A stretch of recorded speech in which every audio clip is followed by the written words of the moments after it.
नदी के किनारे एक बहुत ही अच्छा फल का पेड़ था। उस पेड़ पर एक कबूतर बैठा हुआ था और वह बड़े मजे से फल खा रहा था।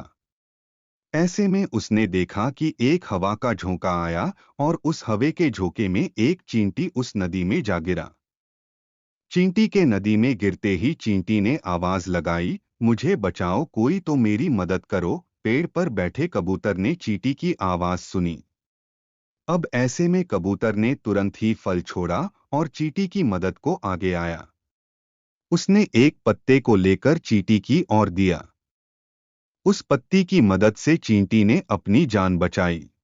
चींटी ने कबूतर को शुक्रिया कहा। कुछ दिनों बाद जंगल में एक शिकारी आया। उस शिकारी ने जंगल में जाल बिछाया और जाल बिछाने के बाद उसमें कुछ खाने के दाने डाल दिए। यह सारी घटना चींटी देख रहा था। कुछ देर बाद वह कबूतर खाने के लिए नीचे की ओर आ रहा था कि कभी चींटी ने सोचा कि मुझे उसकी मदद करनी चाहिए। तो फिर उस चीज में जाकर छुपे हुए शिकारी के पैर को जोर से काटा, जिससे शिकारी की चीख निकल गई।